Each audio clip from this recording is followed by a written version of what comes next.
On est parti. C'est bon. Owen, c'est bon? Ah ouais. Alors, bonsoir à toutes et à tous. Je suis très content, je suis très heureux. Pour deux raisons. Déjà parce que je vous revois, grâce à Dieu. Et la deuxième raison, c'est parce que tout simplement, ce soir, on va traiter un sujet qui est mamash, un yesod de la Avodat Hashem. Vraiment. Je pense que si c'est pas le shiur le plus important que j'ai fait, c'est probablement le plus important. C'est vraiment une leçon qui m'a construit durant toute ma vie et qui continue à m'accompagner chaque instant de ma vie, chaque chose. C'est un juif, béhémet, qui ne peut pas vivre sans ça. Béhémet. Et sauf que j'ai appris de mes maîtres, dont mon Rosh Yeshiva, alors Samuel. Donc Bezrat Hashem, on est parti. Alors vous savez, le Midrash, il nous dit comme ça. Premier passouk de la Torah, Bereshit bara Elokim et Hashamayim et Haaretz. Deuxième passouk, Haaretz haïta tohu vavohu vechosher al pnei tehom. Vient le Midrash et il nous dit, c'est quoi tohu vavohu vechosher al pnei tehom? Il nous dit tohu, c'est paras, vavohu, c'est madai, d'accord, c'est les galouyot, d'accord, c'est les chosher, c'est les yevanim, les grecs, al pnei tehom, c'est quoi? C'est Esav, d'accord, Edom.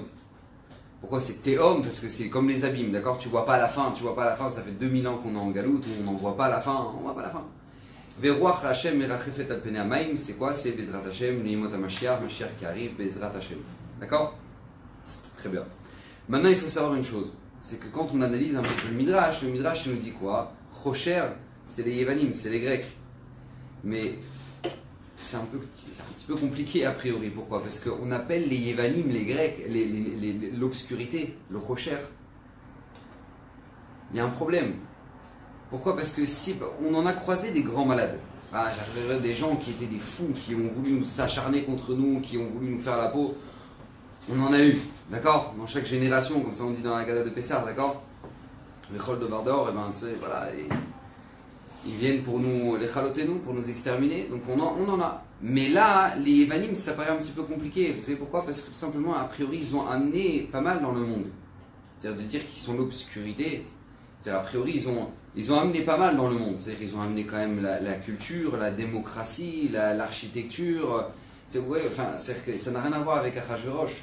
Quand juste avant, on a eu Achashverosh. Moi, Achashverosh, il avait un verre de vin dans le nez, et il a flingué sa femme, d'accord? C'est-à-dire que ça, c'est Achashverosh, et à côté, tu as Talmaï. Talmaï, que lui, maintenant, c'était quand même le roi grec, et que lui, maintenant, c'est vrai, il a voulu traduire la Torah en grec, mais quand il a voulu traduire la Torah, c'est parce que lui, il lisait énormément de bouquins, d'accord? Et parmi tous les bouquins qu'il a lus, il lui manquait la Torah. Donc il a dit, pourquoi j'ai pas la Torah?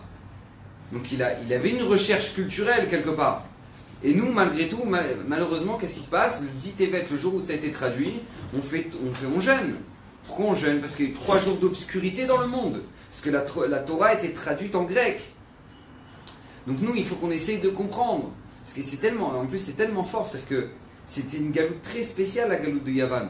Pourquoi? Parce que vous savez qu'à chaque fois qu'on a traversé des galouillottes, on a été jeté d'Eretz Israël, on a été jeté d'Yerushalayim, destruction du Beth Amikdash, en général, c'était comme ça, d'accord? Maintenant, qu'est-ce qui se passe là? Vous savez qu'il y a 2 manières d'être perdu. On peut être perdu quand on arrive dans un endroit, on ne connaît pas l'endroit, on ne connaît pas les gens, on ne connaît pas la langue, d'accord? On est perdu, d'accord? Ça c'est premier moyen d'être perdu. On est perdu, on ne sait pas comment communiquer, on ne sait pas où est-ce qu'on doit aller, on ne sait pas où est-ce qu'on est. Mais il y a une deuxième possibilité d'être perdu. C'est t'es chez toi, t'es dans ton salon, mais t'es perdu. Tu sais comment? Parce que t'es dans l'obscurité. Il fait noir. T'es dans le noir total. C'est-à-dire t'es dans ton salon, t'es chez toi, tu connais la pièce, tu connais les objets, tu connais tout. C'est-à-dire tu connais l'endroit, tu y vis.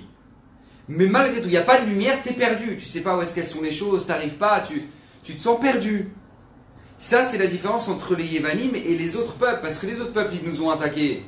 Mais on était jetés là-bas, on n'avait pas de repères. On était là-bas chez Achashverosh, on était là-bas chez Nebuchadnezzar. C'est-à-dire qu'on était vraiment, on n'avait pas nos repères. Mais là, on était en Eretz HaKodesh, on était en Eretz Israël, on était à Yerushalayim, on avait le Beth Amikdash et on était perdus. Et comment la Torah va définir cette galoute-là, le Chosher, l'obscurité, alors qu'on a le Beth Amikdash, on a tout? Ça paraît incroyable. Donc Bezrat Hashem, on va essayer de comprendre comment c'est possible qu'on les appelle comme ça à tel point le Chosher, l'obscurité. Deuxième point qu'on va essayer de comprendre, c'est que vous savez que dans les parachutes, à chaque fois là où on tombe dans Hanouka, c'est toujours les parachutes de Yosef. Toujours, lié, Hanouka et Yosef. Alors, les Chachamim me disent qu'il y a un lien entre Yosef et Hanouka. Il y a des rémazim. Par exemple, Yosef, ça va être le premier qui va vraiment vivre une galoute dans l'obscurité. Pourquoi? Parce que contrairement aux Avot, Abraham, Yitzhak et Yaakov, d'accord, les Avot Akdoshim, eux, quand ils partaient en galoute, eh ben, ils avaient toujours un message d'Hachem. Abraham, il avait le message d'Akadosh Borou qui lui parlait, d'accord. Une fois qu'il arrivait à l'endroit, Hachem lui parlait. Pareil pour Yitzhak, pareil pour Yaakov. Yaakov, il va partir chez Lavan. C'est pas Stam, il va partir chez Lavan. Il va partir chez Lavan. Hachem, il va lui dire avant de partir chez Lavan, sache que je serai avec toi. Tu vas revenir, tu vas t'en sortir. Une fois qu'il est chez Lavan, là-bas, Hachem, il va lui parler. Il va lui dire c'est bon, maintenant tu peux rentrer. Yitzhak, au moment où il veut descendre en Égypte, Hachem lui dit non, tu descends pas en Égypte, tu restes ici. Bref, ils avaient un derer. Ils avaient Hachem qui leur parlait. Le premier qui va être vraiment jeté, mais jeté, ça va être Yosef. Yosef, lui maintenant, il est contrairement à son père, son grand-père, son arrière-grand-père, il va être jeté en Égypte par sa famille, par ses propres frères, il ne va pas avoir de Gilouï d'Hachem, il ne va pas avoir de dévoilement d'Hachem. Il va faire des rêves, ok, il attend que ça s'accomplisse, mais en attendant, il n'a pas de dévoilement d'Hachem. Il n'en a pas.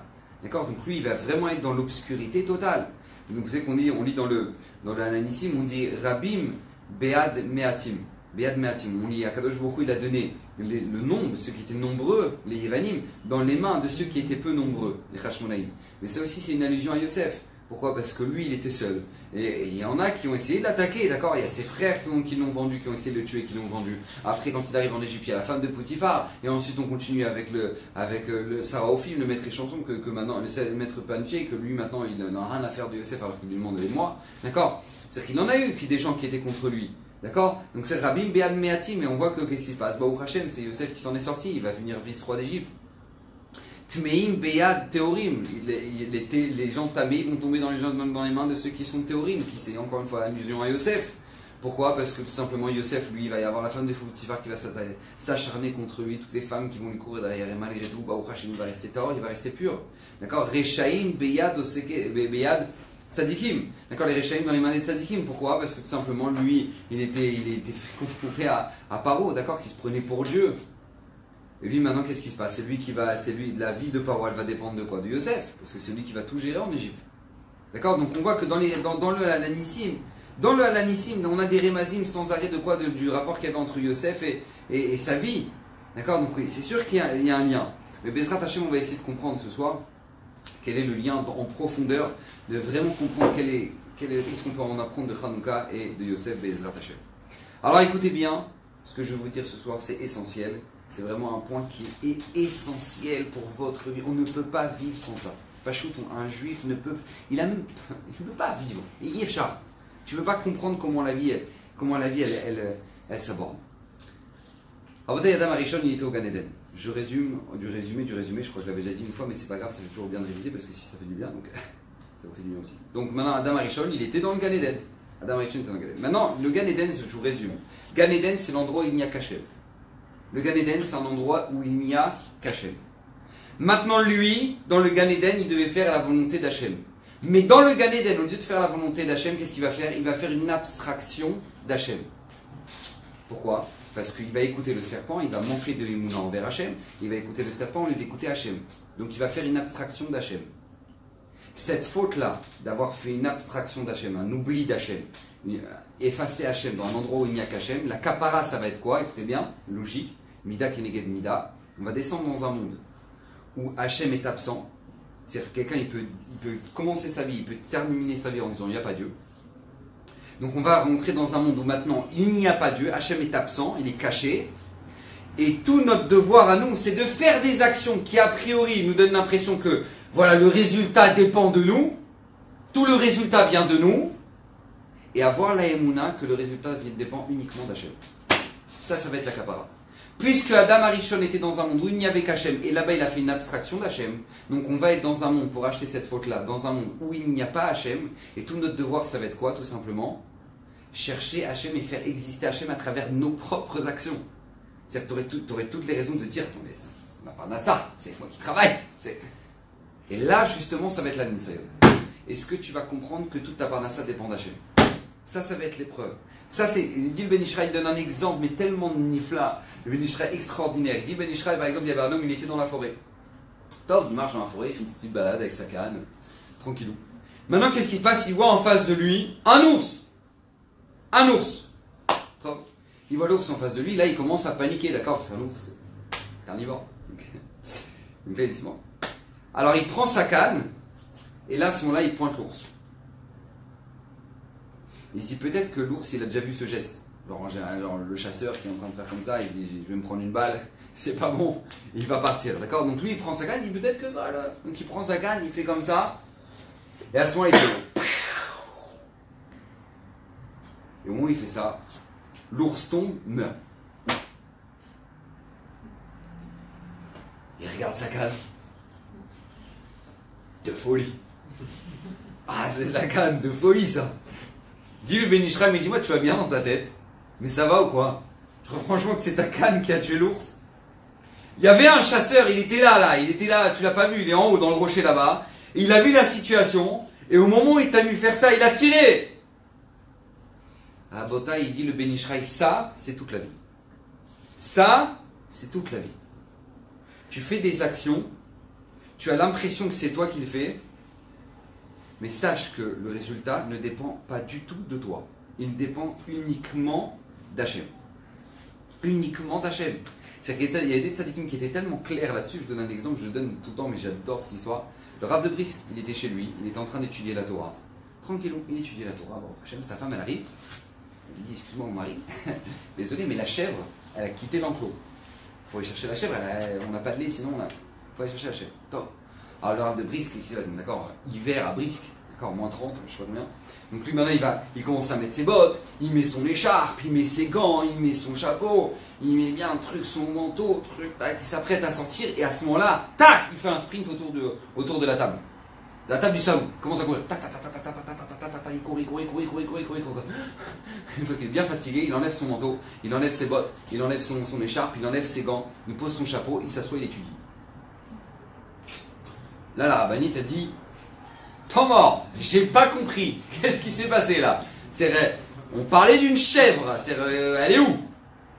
Alors à ce moment-là, le Rav de Brisk qui lui dit regarde, Hachem, il nous envoie une capara. Je dois chercher ma chèvre, d'accord? Et la chèvre elle est partie, c'est une capara qu'Hachem nous envoie. Comment moi je dois faire ma part? Ouais, je dois faire ma part, je dois chercher la chèvre. Mais le problème, c'est que je suis le Rav de Brisk. Le Rav de Brisk qui court derrière sa chèvre. J'imagine Raphaël Kanevski qui court derrière sa chèvre. Pas Naïm, d'accord? C'est pas Voda Torah, c'est le Gadolador. Mais ça n'empêche que j'ai une capara à faire. Oui, je dois le faire. Alors je le fais. Alors j'ai couru autour de la table. Il court autour de la table. Il dit maintenant c'est bon, je crois que j'ai fait ma part. Hachem, le résultat, ça dépend que d'Hachem. Tu peux aller voir, je crois qu'elle est dans l'enclos. Elle va voir, la chèvre, elle était là-bas. Parce qu'ils étaient clairs. C'est-à-dire qu'il y a ta part à toi, et il y a le résultat, ce qu'on appelle la ishtadlut. Ta part à toi, ce qu'on appelle la ishtadlut. Et ensuite, le résultat, la totsa, ça c'est Hachem. Mais il n'y a rien à voir entre les deux. Toi, tu crois que tu maîtrises. Tu maîtrises rien, mais que dalle. Que dalle. Une fois, il y avait un rave, une yeshiva, juste en face du côté, qui s'appelle Esha Torah. Ouais. Il y a une grande yeshiva qui est de Balei Tshuva américain. Et maintenant, il y a un rave là-bas de la yeshiva qui, tous les jours, il va faire mincha au kotel. Il arrive là-bas au kotel et quand ils entendent hello, donc il commence à les aborder. Il leur dit venez à la yeshiva, venez, allez, vous avez une kippa en carton, peut-être que changer la kippa. Donc lui, d'accord, il est chaud pour partir à la yeshiva. Top. Un jour, il arrive, il voit un parcours. Donc il commence à lui parler hello, American, yes, American. Il commence à lui parler. Il parle avec lui. Et à ce moment-là, qu'est-ce qui se passe? Il le chauffe. Allez, viens à la yeshiva. C'est pas grave, une semaine, un mois, ça va t'apporter. Tu vas apprendre ce que c'est que la Torah, l'Irat Shamaïm. T'as la base, tout notre héritage, quoi, c'est la Torah. Il parle de 5h de l'après-midi jusqu'à 11h du soir avec ce Bachour. Pour le convaincre de rester à l'Yeshiva. Ce Bachour, il reste à l'Yeshiva et Baruch Hashem, il devient une véritable merveille. Le Bachour. Et tout de suite, il a acheté le chapeau, la veste, le truc, il priait. Il aimait de tout son cœur. Et dans son limoud, il était sérieux. Il était le Bachour. Après 3 mois, le Rav, il voit à l'entrée de son bureau un chapeau, une veste, une lettre. Et c'est marqué dans la lettre, voilà Rav, je vous remercie. Merci beaucoup de m'avoir reçu dans votre yeshiva. Mais je ne suis pas juif. Et non seulement je ne suis pas juif, mais je suis catho. Je vous remercie de votre accueil, ça me touche beaucoup, ça m'a fait très plaisir, mais voilà, j'ai fini mon visa pour l'Israël, ça fait 3 mois, donc je repars aux États-Unis. Je vous remercie de votre accueil. Mais maintenant, le rap, les boules, déprimé, c'est pas possible, purée, c'est un cadeau. Hein. Alors, qu'est-ce qui se passe à ce moment-là?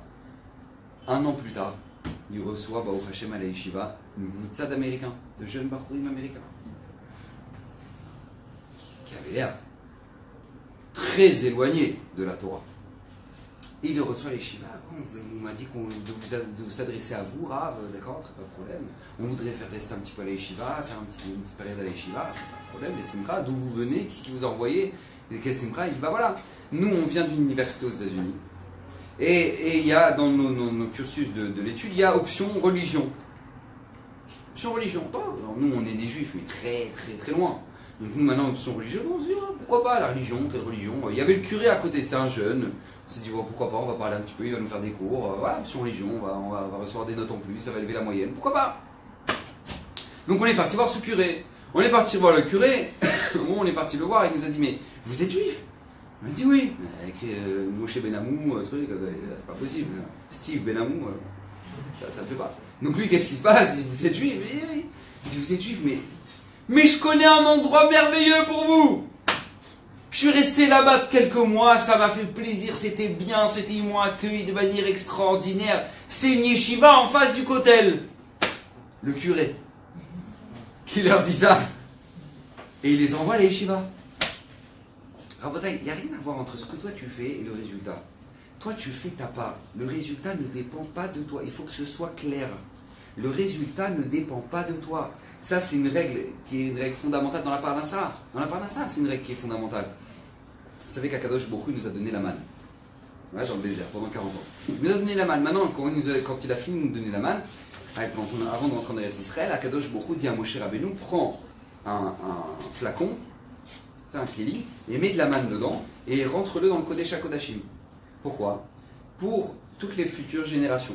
Pourquoi? Nous dit Rashi, parce que viendra des époques où les Bnei Israël, ils n'auront pas le temps d'étudier, on n'a pas le temps.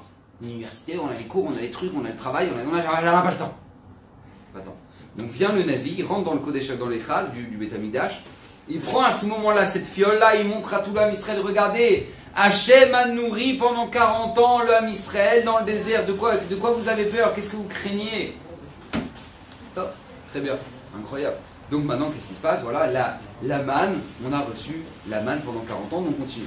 Alors peut-être je vous pose la question, excusez-moi, avec tout le respect. On mange la manne, nous? On mange la manne. Comment Hachem il dit à Moshe, prends, mets dans un ustensile et après, voilà, tu montreras à toutes les générations, regardez, voilà, c'est la manne. On mange la manne, nous? Rabotage, j'avais entendu mon maître Ravolard, vous savez ce qu'il a dit? Il a dit, oui, on mange la manne. Mais il y a une différence entre la manne qu'il y avait dans le désert et notre manne à nous. C'est que la manne qu'il y avait dans le désert, elle tombait dans le désert. Alors que notre manne à nous, elle est comme dans le Beth Amikdash, dans un kéli, dans un ustensile. Toi, ce que tu dois faire, ce qu'on attend de toi, c'est créer un ustensile. Créer un ustensile, Hachem, il va le remplir de manne. Ça, c'est la Parnassa. T'as ta part à toi, le résultat ne dépend pas de toi, ça dépend que d'Hachem. On te demande, fais un travail, mais sache que ta Parnassa est déjà fixée à Rosh Hashanah. Elle est fixée. Tu recevras pas plus. Je dis, oui, alors si je fais des heures en plus, si le soir je rajoute un boulot. Il dit, le Raphaël Nivologine, vous savez à quoi ça ressemble ça? Ça ressemble à quelqu'un qui a un tonneau de vin. Il dit, je voudrais plus de vin. Et il rajoute un autre robinet. Il dit, ça va pas te rajouter du vin. Ça va juste rajouter le débit de la vitesse à laquelle ça va se vider. Mais ça va pas te rajouter du vin. Parce que ta Parnassa, c'est ça tout notre devoir à nous. C'est que toi, tu dois faire ta part. Tu dois travailler, mais d'un autre côté, tu dois y avoir clair dans ta tête que ta Parnassa, ça ne dépend pas de toi. En aucun cas, ta Parnassa dépend de toi. Il y a des gens qui disent, attends, faut faire des grandes études pour avoir un grand salaire. À côté de ça, tu as des mecs qui ont inventé une application et ils sont milliardaires. Pas d'études, pas de trucs, pas rien du tout. Et tu as des mecs qui sont médecins, ils gagnent moins qu'un plombier. Tu peux m'expliquer là comment ça fonctionne? Où ils sont, l'équilibre des Parnassa? Mais parce que tu ne comprends pas que ça ne dépend pas de toi. Ça ne dépend pas de toi. C'est vrai pour la santé. La santé, tu dois faire ta part. Tu dois faire ta part, tu dois manger bien, te reposer, être équilibré dans ta vie, être équilibré dans ta façon de... Dans ta vie, vivre sainement. Tu dois vivre sainement, après le reste, c'est Hachem qui s'en occupe. Tu vas commencer à dire, ah oui, si j'avais... moi je vais faire les régimes crétois et les trucs et les machins. Tu dois faire une chose équilibrée, tu fais les choses bien. Les choses bien. Tu fais les choses bien, le reste c'est Hachem qui le fait. Toi tu vois, t'es malade, tu vas voir le médecin. Qui c'est qui ramène la vraie foi? C'est Hachem. Sinon tu as un problème, tu fais bracha levatala dans la mida alors. Tu fais une bracha en vain alors. Tu dis bah au Hachem, refechol basar mafilasot ou sinon refechol amou Israël. C'est lui qui est guéri ou c'est le médecin qui est guéri? J'ai pas compris. Qui guérit? Réponse, toi tu dois faire ta part. Tu fais ta part, tu vas voir le médecin. Mais en aucun cas c'est lui qui te guérit. La Emouna c'est quoi? C'est que lui maintenant Hachem il c'est un chaliard pour qu'il t'envoie la guérison. Il n'y a pas je vais aller voir doctissimo.com, je vais essayer de comprendre tout ce qui se passe de tout le truc, genre tu commences à faire des analyses toute seule. Il n'y a pas, tu dois faire ta part. Tu as fait ta part, le résultat ça ne dépend pas de toi. Ça ne dépend pas, il faut que ce soit clair. Les gens ils veulent un zivouk, ils veulent le zivouk, ils cherchent le mazal, Rav, qu'est-ce que vous en pensez, qu'est-ce que je veux faire, prenez son nom et prenez le nom, comme ça faire la gamatria, on va voir que ça va marcher, que truc. Je sais pas compris, tu vas te marier sur une gamatria toi? Tu vas te marier sur une gamatria? Ah, t'es fatigué quand même. C'est dangereux, il faut pas faire ça. Non, il faut pas. Toi, je t'explique, c'est ta part. Ta part, c'est travailler la gdusha, la tsniout, la tfila, la emuna. Hachem, il t'enverra ton khatan, ou il t'enverra ta kala. Ça, c'est ta part. Le zivoug, c'est Hachem, mais avec zivougim. C'est lui qui s'en occupe. Il n'y a pas de moi, non, moi je veux tester tout le monde. Il n'y a pas. C'est pas ta part, c'est pas ce qu'on attend de toi. Toi, tu dois faire les choses bien. Tu dois rajouter de la gdusha, de la tfila, qu'Akadosh Baruch Hu te dirige, qui va te donner un khatan ou une kala qui soit iré shamaim, dans la gdusha, dans l'irat shamaim, qui soit bien, qui soit pas pété de la tête. Ça, c'est ta tfila, c'est ton devoir à toi. Rajouter de la tsniou, de l'irat tout ça, c'est ta part. Le résultat, ça dépend pas de toi. Rabota, il y a plus d'un couple sur deux qui n'est pas marié avec une personne avec laquelle il pensait se marier. Non mais il faut être clair. Tu t'interroges n'importe quel couple, tu dis est-ce que tu croyais que ton mari allait ressembler à ça? Ah non, moi je voyais un sfarad beau gosse qui avait une belle voix et il a une bedelle maintenant. Qu'est-ce que je fais? C'est rien à voir avec ce que j'ai commandé. Moi je joue plutôt un sfarad, fraîcheur et tout, là c'est tout sur un ashkenaz. Rien à voir, c'est rien à voir. C'est pas toi qui dirige, c'est Hachem qui dit toi tu fais ta part. Le résultat ça dépend pas de toi, c'est Hachem. Rabota, il faut être clair. Et plus la personne aura de la émouna, plus la personne sera claire que le résultat ne dépend pas de elle, et bien tout simplement, moins elle aura besoin de faire sa part. Je vous explique, par exemple, le Rav Abrahamski, quand il est arrivé dans les camps en Sibérie, pendant la Seconde Guerre mondiale, il a été pris par les Russes, il était jeté en Sibérie, il s'est retrouvé là-bas dans les camps à moins 30 avec un pyjama. Et à ce moment-là, écoutez bien, quand il est rentré dans les camps et on lui a donné un pyjama qui faisait moins 30, il a levé le ciel et il a fait un pacte avec Hachem. Écoutez bien ce qu'il a dit à Rav Abrahamski. Il a dit, Hachem, c'est marqué dans la Gemara, Akol bide shamaim chutz mitzinin upachim. Toutes les maladies viennent d'Hachem, sauf quand t'as froid. Un coup de froid, t'es enrhumé, tes trucs, tu vas dire, c'est mina shamaim. Mais non, t'avais qu'à mettre un manteau. D'accord? T'avais qu'à mettre une écharpe, t'avais qu'à mettre des gants. T'es attrapé froid, c'est ta faute. D'accord? Tu veux pas commencer à dire, ah non, c'est mina shamaim. Il n'y a pas.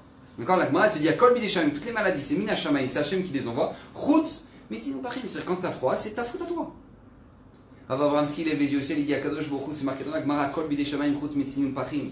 Mais là maintenant je suis en Sibérie, il fait moins 30 et on m'a donné un pyjama.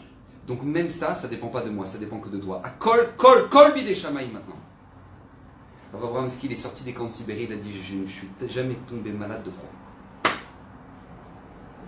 Parce qu'il était clair, il avait une immouna qui était claire. Moi je dois faire ma part. Le résultat c'est pas moi, c'est Hachem. Mais là ma part, je peux pas la faire. Pourquoi? Parce que je suis pas en possibilité de la faire. Donc comme je peux pas la faire, alors je le fais. C'est tout, je suis pas tour. Donc c'est Hachem, tout dépend d'Hachem. Donc Hachem, voilà, ça dépend que de toi. Il est sorti des camps, il a dit je ne suis jamais tombé malade de froid dans la Sibérie. Pourquoi? Parce qu'une personne qui est claire dans sa émouna, et bien tout simplement, elle a moins besoin de faire d'action. Plus une personne elle est claire, plus moins elle a besoin. Par exemple, je donne un exemple très simple que mon Rosh Yeshiva il nous donnait toujours. À l'Yeshiva, il dit par exemple, il y a des gens stressés, ils ont 4 verrous à leur porte. Ouais, 4 verrous. Tac, tac, tac, tac, tac, tac, tac, ils ferment les 4 verrous. Maintenant, il y a des gens qui ferment un verrou. Maintenant, il y en a qui vont la émouna. Ouais, il y en a émouna. Moi, j'ai pas besoin de fermer 4 verrous, je ferme qu'un verrou. Quand est-ce que tu dois fermer 4? Quand est-ce que tu dois fermer un seul verrou? De quoi ça dépend? Rabotai, écoutez bien, c'est très important, c'est pour toute votre vie que je vous dis ça. Ça dépend du taux de Emouna que tu as. Si toi maintenant, tu sais qu'il y a un Dieu, il est là, mais il y a des voleurs. D'accord? Donc c'est-à-dire que ton niveau de Emouna, il est... Voilà. D'accord? Donc qu'est-ce qui se passe? Alors dans ce cas-là, ferme les 4 verrous, parce que toi, tu as peur. Donc ferme les 4 verrous. Ta part à toi, c'est de fermer les 4 verrous. Après, il y a la Emouna. D'accord? Après, c'est le résultat, ça achève. Mais une personne qui a un niveau d'Emouna plus clair, et qui dit, mais je comprends pas, le voleur, ça change quoi? 2 verrous, un verrou...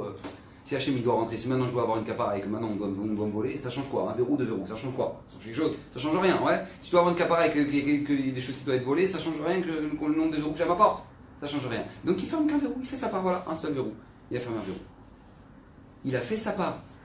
Le reste c'est l'Emouna. Si cette personne-là, au moment où elle se fait cambrioler, et ben qu'est-ce qui se passe? Au moment où elle se fait cambrioler, elle dit, ah, j'aurais dû fermer les 4. Et bien cette personne-là, elle a fait une erreur. Elle n'a pas fait sa part. Parce qu'elle aurait dû fermer les 4 verrous. Tu n'avais pas suffisamment d'Emouna. Mais si au moment où elle s'est fait voler, elle s'est dit, c'est tout. C'est une capara qu'Hachem m'a envoyée. C'est une capara. Moi, je ne suis pas maître des voleurs. C'est Hachem qui me l'a envoyé. C'est une capara. Et bien cette personne-là, elle n'a rien à se reprocher. Elle a fait sa part. Elle a fermé qu'un seul verrou. Elle n'avait pas besoin d'en fermer 2. Parce qu'elle est claire. Sa Emouna, elle est broura. Elle est Hachem, lui, c'est lui qui dirige. Si maintenant j'ai une capara, j'ai rien à me reprocher. C'est que je devais avoir cette capara-là. Cette personne-là, elle a fait sa part. Plus ta Emouna, elle est claire, moins tu as besoin de faire d'action. Je vous donne un exemple extrême, d'accord? Ne jouez pas à ça, mais je vous donne juste un exemple extrême pour que vous me compreniez. L'allemand Mitzans Klosenburg, d'accord, qui a passé la Shoah, qui a passé Kim, qui a fondé tout le Kriatzon, ça venait à Natania, d'accord? Tout le quartier nord religieux de Natania, c'est l'allemand Mitzans Klosenburg, c'est lui. Il n'allait jamais voir un médecin. C'est lui qui a fait l'hôpital Laniado, mais il n'a jamais voir un médecin. Il n'a jamais il a été voir un médecin. Et qu'est-ce qui s'est passé? Un jour, il demande à ses chassidim, s'il vous plaît, je voudrais un rendez-vous chez le médecin. Il ne pose pas de questions. Bon, le rendez-vous. Ils vont chez le médecin il dit, voilà, il faut faire des examens. Le Admour, il fait des examens. Une fois qu'ils ont fini les examens, il reçoit, voilà, l'examen c'est ça, c'est le foie, c'est trucs, c'est les médicaments, c'est ça. Il prend tous les médicaments, il prend tous les papiers, il jette tout à la poubelle. Et là, les chassidim, ils vont le voir et ils disent, ah ben nous, là, il faut nous expliquer. C'est qu'on n'a pas compris. Si vous ne voulez pas avoir de médecin parce que c'est la Emouna, c'est Akadosh Baruch Hu qui vous envoie la maladie et que c'est Hachem qui vous... C'est une capara, donc vous n'avez pas besoin de voir un médecin, vous voyez directement ça avec Hachem. Très bien, on comprend. Mais là, on n'a pas compris. Si vous allez voir un médecin et pour qu'à la fin, quand il vous donne les médicaments, il vous donne la feuille, et ben vous le jetez à la poubelle, alors autant ne pas aller le voir. C'est ce qu'il a répondu. Il a dit non, parce qu'en général, quand je suis malade, je sais d'où ça vient. Mais là, j'ai un problème. C'est que je ne savais pas d'où ça venait. J'avais mal quelque part, mais je ne savais pas d'où ça venait. Je suis allé voir le médecin, il ne savait pas. Donc il a dit qu'il faut faire des examens. Donc j'ai fait des examens. Ils m'ont dit ça vient du foie. Maintenant je sais quoi régler avec Hachem. C'est un niveau, c'est-à-dire que lui maintenant, t'as ta part. Il sentait que sa part, il faut qu'il la fasse, c'était ça. Et après le reste, il n'y a pas besoin. Plus médicaments, plus ça, il sentait qu'il n'avait pas besoin à son niveau. Ne jouez pas à ça. Nous, on est au niveau d'aller voir le médecin, d'accord? Mais à son niveau, il n'avait pas besoin de ça. De qui on apprend ça? Vous savez de qui on apprend ça? De Yaakov Avinu. Parachat, il y a 2 semaines, Yaakov Avinu, il est arrivé sur le Har HaMoriah. C'est marqué là-bas, il a mis des pierres sous sa tête, oui ou non? Rashi, qu'est-ce qu'il marque là-bas? Des pierres sous sa tête? Pourquoi il a mis des pierres autour de sa tête? Pour être sauvé, Michayot Raot.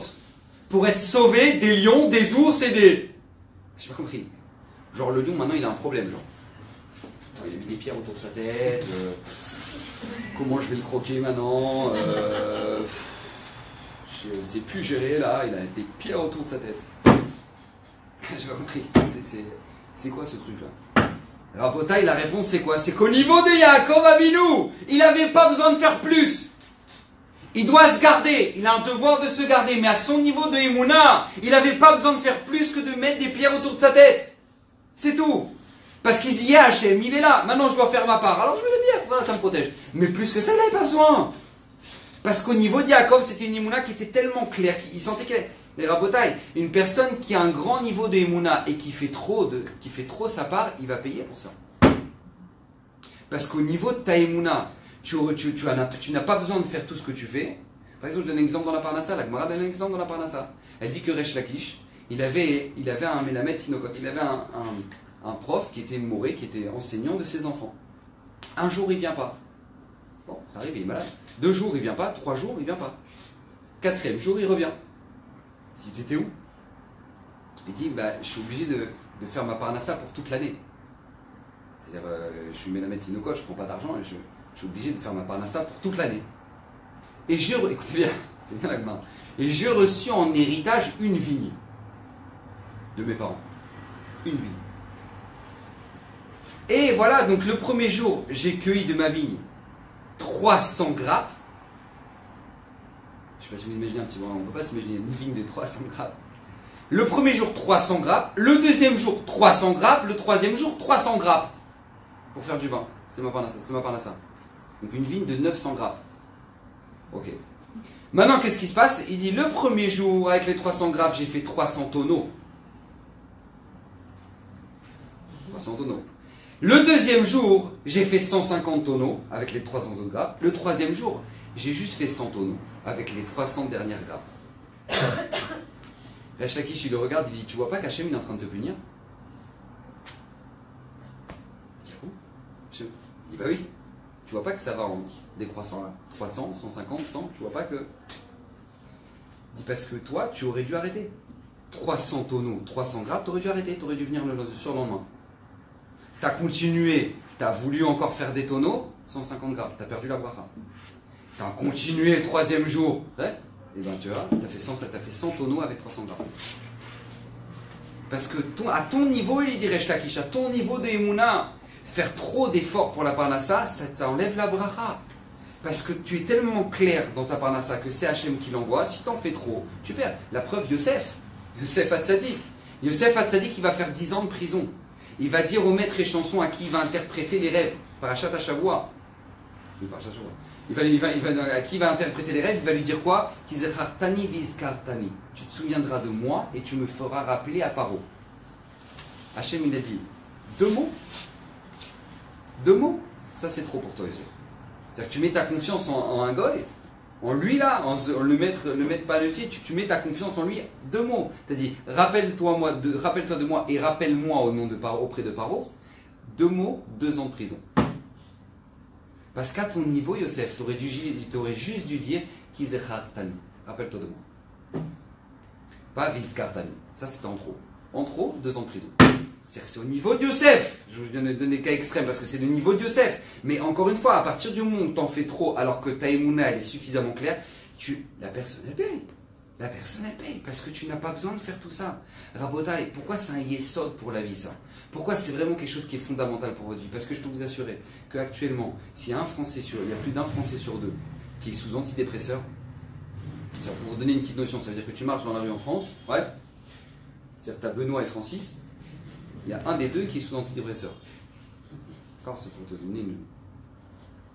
En Israël, je ne connais pas combien c'est, mais pas fameux non plus. D'accord? Donc, qu'est-ce qui se passe?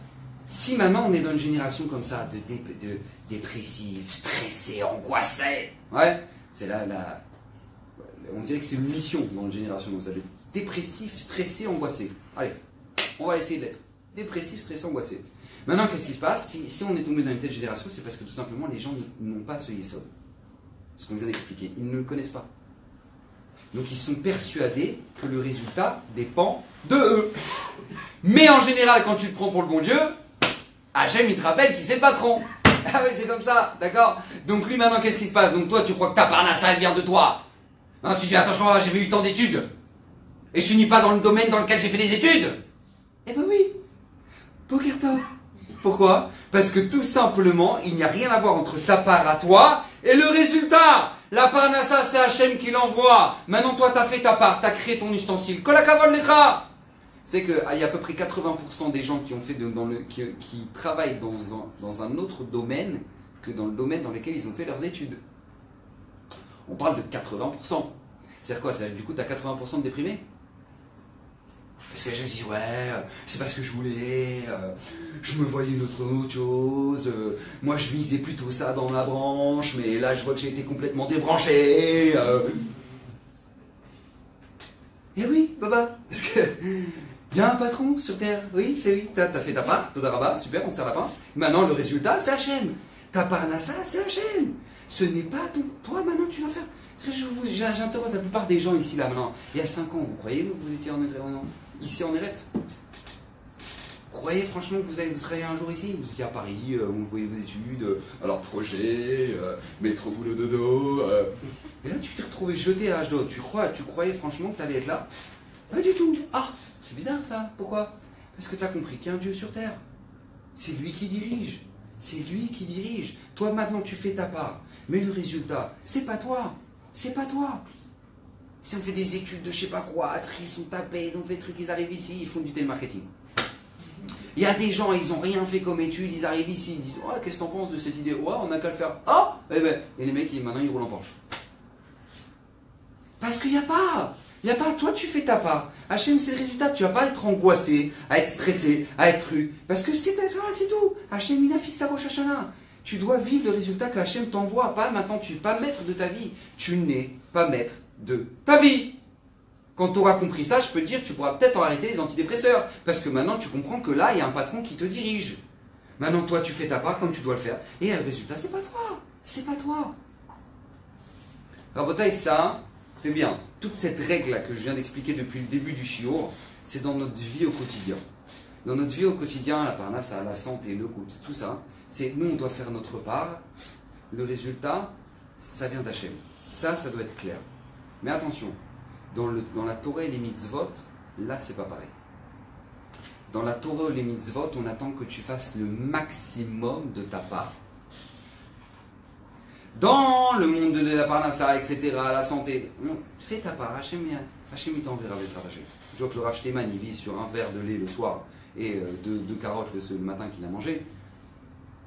Voilà, comprendre où est-ce qu'elle est la part et où est-ce qu'il est le résultat, d'accord? Mais bon, là, c'est une de l'Israël, d'accord? Ils vivent que maintenant leur part, c'est ça, et le résultat, c'est ça. Les médecins, ils t'expliquent que, voilà, scientifiquement, c'est impossible de comprendre comment ce corps fonctionne. Mais c'est comme ça, d'accord? Les tzadikim, ils fonctionnent à un niveau. Parce qu'encore une fois, leur part, elle est réduite, parce qu'ils ont là, ils moulent. Très bien. Mais attention, dans la Avodat Hashem, dans la Torah et les mitzvot, là, on te demande que ta part, tu dois faire le maximum. Ta part, tu dois faire le maximum. Il faut que ce soit bien clair dans ta tête. Tu dois faire en sorte que maintenant, toi, je donne un exemple très simple. D'accord? Un exemple extraordinaire. Yaakov, il est parti combien de temps chez Lavan? 20 ans. 20 ans chez Lavan. 20 ans chez Lavan. Il a eu Yosef au bout de 14 ans chez Lavan. Okay? Donc quand il a quitté la maison de Lavan, Yosef avait quel âge? 6 ans. Très bien. 6 ans. Donc ça veut dire que quand il s'est présenté devant Esav, il avait 6 ans. D'accord. Un enfant de 6 ans, vous êtes déjà bien annoncé, je vous présente, parce que moi mon fils il a 6 ans. Un peu plus, mais bon. Voilà, ça fait à peu près cette taille-là. D'accord? Enfant de 6 ans. Pour la caméra? Ah. Maintenant, lui, quand il se présente devant Esav, il va devant sa mère. Pourquoi? Pour pas que Esav, Racha, regarde sa mère Rachel. Donc il se met devant sa mère pour protéger sa mère du regard de Esav.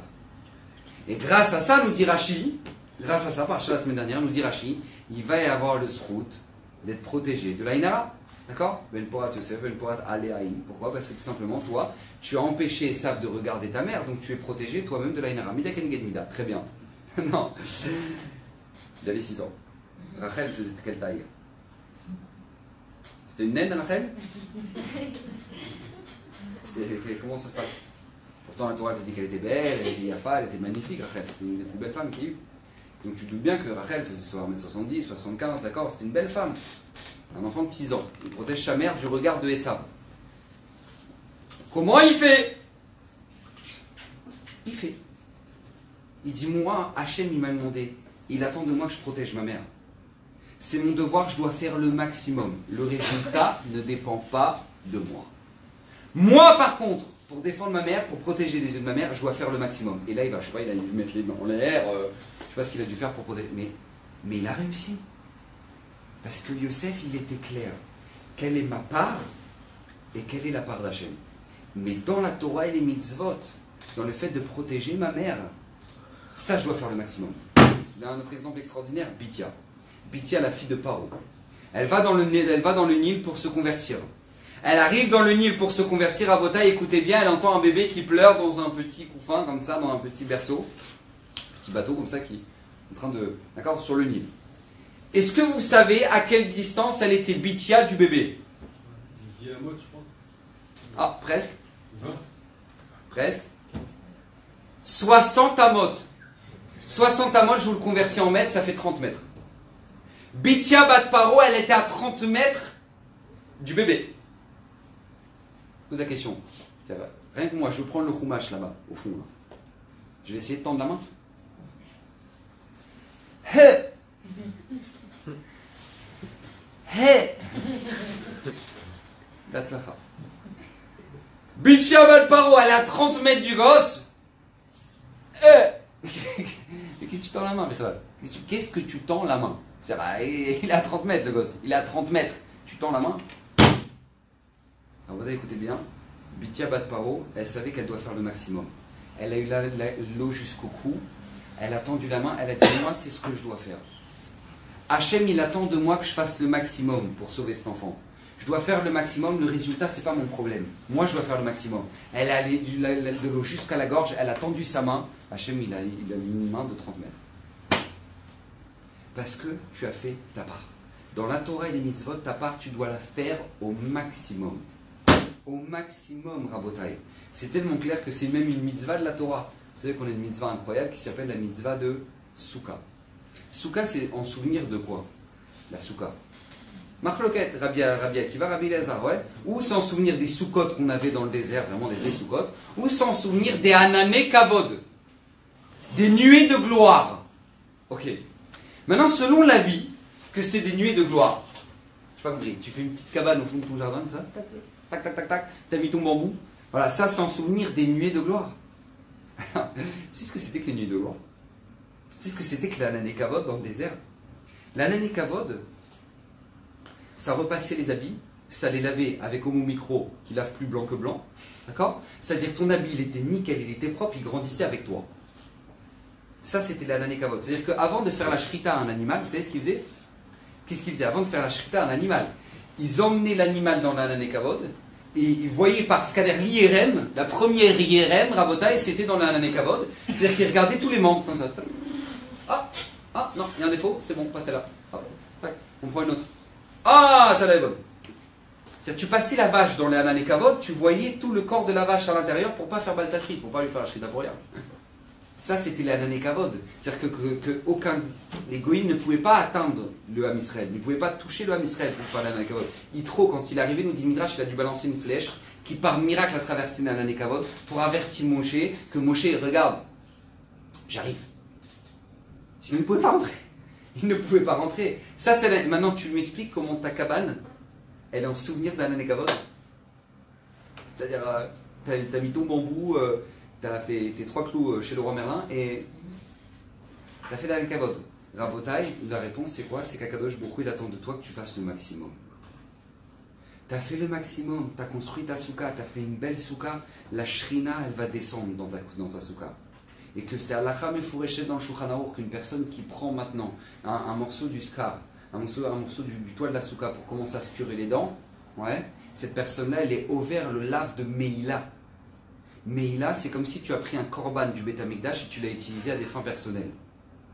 Ça, c'est ta souka. Mais quel rapport?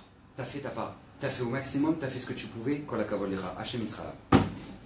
C'est comme ça. Il y a ta part et le résultat. C'est pour ça qu'on peut comprendre quelque chose d'absolument extraordinaire qui s'est passé par Hachem la semaine dernière à Botaï. Écoutez bien ce cadeau qu'Hachem nous a envoyé à travers Yaakov Beniski. Écoutez bien, c'est marqué que Yaakov il s'est battu contre l'ange de Esav. Il s'est battu contre l'ange de Esav. C'est marqué, toi tu vas t'appeler maintenant Israël. Pourquoi? Kisarita imelokim veimanashim vatuchal. Tu t'es battu contre l'ange d'Hachem et contre des hommes et tu as gagné. Vatuchal. Alors maintenant tu vas t'appeler Israël. Demande Rabbi Yaakov Ganiski, on aurait dû l'appeler Uchael. Non? Uchael. Kisarita imelokim veimanashim vatuchal. On aurait dû l'appeler Uchael. Rabotai, la réponse elle est simple. Non. Parce que sache que te battre contre le Yetzerara, tu gagneras jamais. Sauf si tu as Hachem avec toi. C'est une Gemara. La Gemara te dit que Im en Akadosh Baruch Hu ozro et no yacholo. Si Akadosh Baruch Hu il n'est pas là pour l'aider à se battre contre le Yetzerara, il ne pourra pas le gagner. il ne pourra pas le gagner. Donc même quand Yaakov il s'est battu contre le Satan, contre le ange de Esav, il l'a gagné parce qu'Hachem était avec lui. C'est un malard, tu ne peux pas le gagner. Parce qu'Hachem était avec toi. C'est pour ça qu'il va s'appeler Israël, qui sarita Elokim. Ta grandeur, elle vient du fait que tu te sois battu. Tu t'es battu, Kol hakavod lecha. Maintenant tu vas t'appeler Israël. Vatuchal, que tu l'as gagné. Ça ne dépend pas de toi, ça. Ça c'est le résultat, c'est Hachem. Tu ne pouvais pas le gagner sans Hachem. Mais au moins, ce qu'on attendait de toi, c'est quoi? C'est que tu te sois battu. Qui sarita Elokim. Tu t'es battu, tu vas t'appeler Israël maintenant. Rabotai, c'est un yesod pour toute notre avodat Hachem, pour tout. Vous savez pourquoi? Une fois, il y avait le Rav Yaakov Galniski, il était parti avec le Rav, je crois, Nissim Toledano, dans un des yeshuvs en Eretz Israël, ici, pour essayer de les convaincre de faire un mikvé. Il y avait un yeshuv entier sans mikvé Tahara, chez Mishmor, sans mikvé. Donc lui, qu'est-ce qui se passe? Ils sont partis, Rav Nissim Toledano et Rav Yaakov Galinsky, pour tout simplement parler, sensibiliser les gens. C'était une Kihila Sfarad, donc Rav Galinsky, il a pris Rav Nissim avec lui, comme ça, c'était bon, Hachem, ils avaient à qui parler. Top. Ils arrivent, ils font Mincha Arvit dans la Beta Knesset de la Kehila, du Yishuv là-bas, et après Mincha Arvit, il s'est dit, on va dire un petit mot pour sensibiliser les gens. Donc les gens, ils voient deux rabbanim qui montent sur la bima pour commencer à parler. Ils partent tous. Ils partent tous. Il ne reste plus qu'une seule personne dans la Beta Knesset.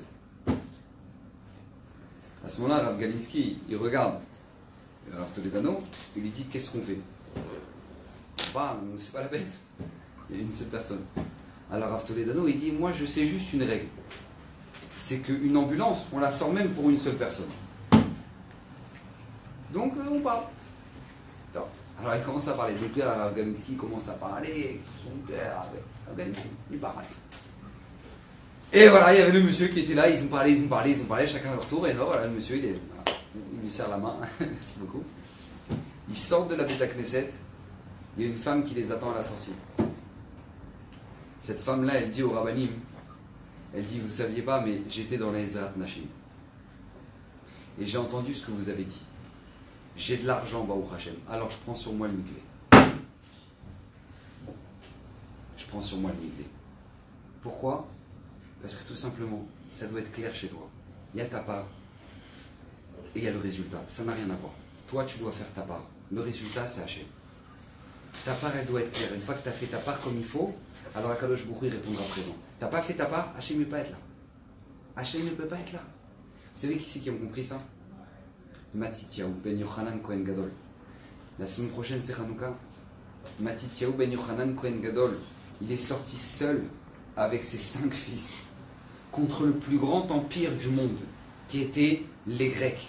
La plus grande armée du monde. Moi je pose la question, si tu fais une interview à Matityahu, bonjour Matityahu, voilà, nous devions vous interroger sur cette espèce de folie qui vous a vraiment, cet engouement qui vous a vraiment rempli pour aller faire la guerre contre la première puissance mondiale.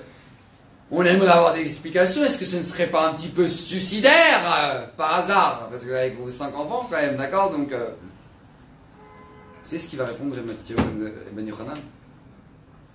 Il va répondre, je vous dis la vérité, quand je suis sorti contre les Yévanim, je pensais qu'il allait mourir. Il pensait mourir. Mais lui, il s'est dit, c'est pas mon problème. Hachem, il attend que je fasse ma part.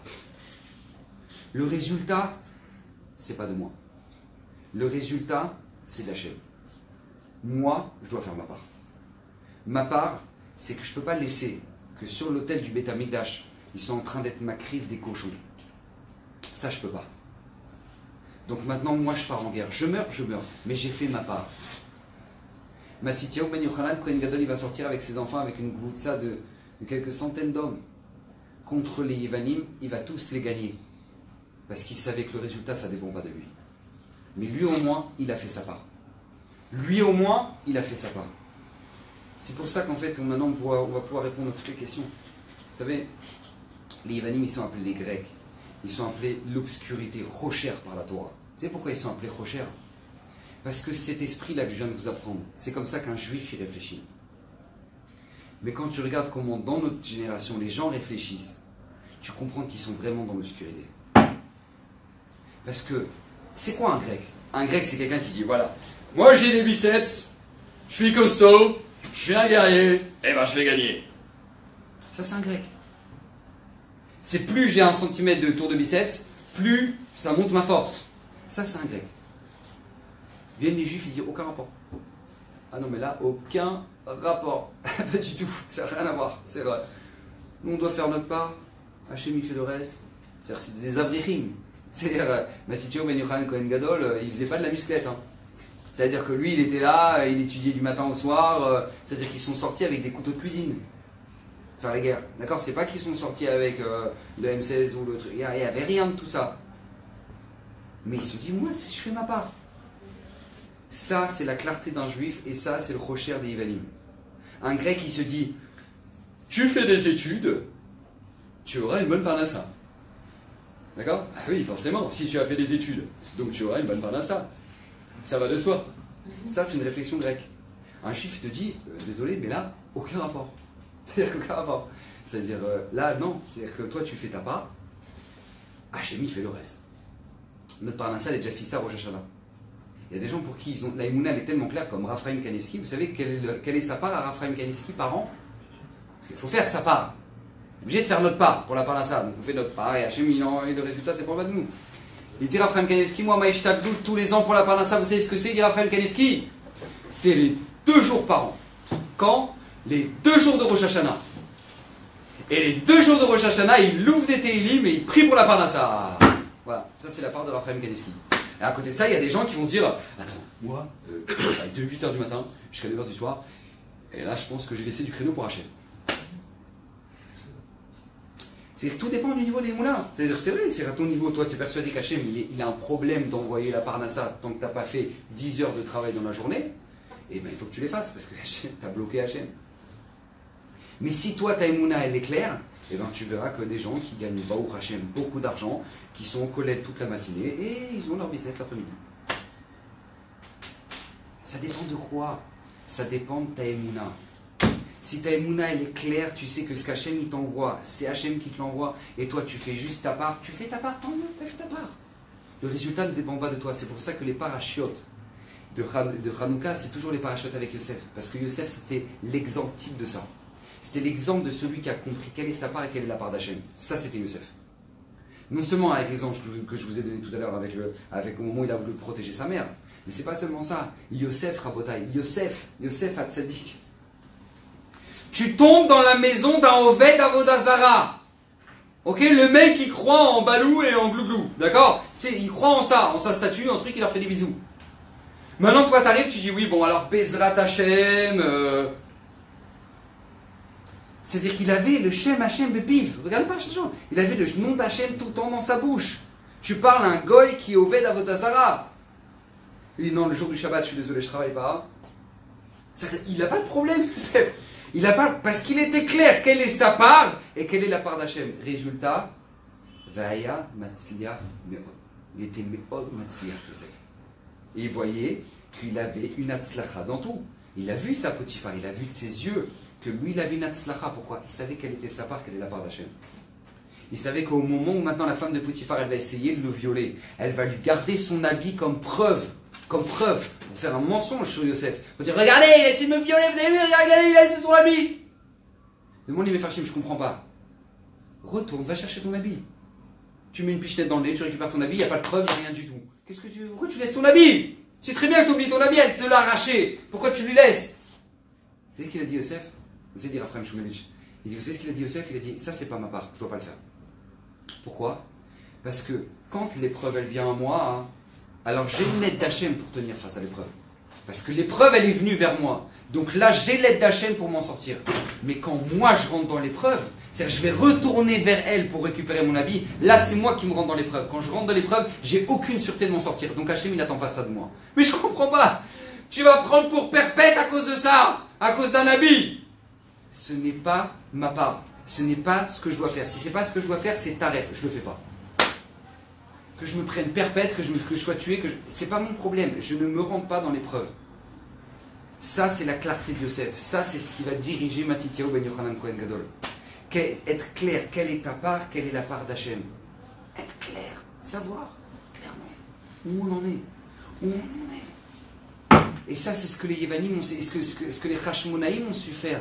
Rabotai, vous savez que les Hashmonaïm, ils sont arrivés au Beth Amikdash, on a eu un miracle qui était hors du commun. Vous savez comment on a eu ce miracle-là qui était hors du commun? Comment on a pu avoir ce miracle-là hors du commun? Que maintenant, voilà, la fiole, elle est restée. Vous savez pourquoi? Parce qu'ils se sont dit, nous, on veut bien faire notre part à nous. Ils sont arrivés au Beth Amikdash, ah, mais c'est bon, la majorité du Ham Israël, ils sont tamés, ils sont tméim, ils sont impurs, donc on n'a pas besoin de chercher de l'huile pure. Et en plus de ça, bon, ça va prendre 8 jours pour faire de la nouvelle huile. Alors c'est pas grave, il dit le Sfatémet, t'as qu'à couper la mèche en 8. Ça te fera un huitième de consommation. Tu peux garder une seule fiole pour 8 jours. Les Hashmonaïm, ils ne rentraient pas là-dedans. Les Hashmonaïm, Rabotai, ils ne rentraient pas là-dedans. Les Hashmonaïm, ils avaient une seule chose. Nous, on veut faire la part d'Hachem, on veut faire notre part à nous, on veut la faire bien. Bien. On l'a fait bien, c'est clair, on a fait notre part, on a cherché l'huile, on va se taper, on va trouver. Ils ont trouvé de l'huile pure. Ils ont voulu l'allumer comme il le faut. Betahara, comme il le faut, comme la Kadosh Baruch Hu le demande. Vous avez fait votre part, alors Hachem il répond présent. Vous avez fait votre part, vous avez fait votre maximum, Hachem il répond présent. Rabota, il faut que ce soit clair dans notre tête. Quelle est notre part dans notre vie au quotidien et la part d'Hachem? Et quelle est notre part dans la voie d'Hachem et la part d'Hachem? Quand on est clair, on est un bon juif. On sera Hachem que de bonnes choses. Bonne soirée à tous. Et Chanukah Sameach, on se verra mercredi prochain. J'ai déjà fait la part.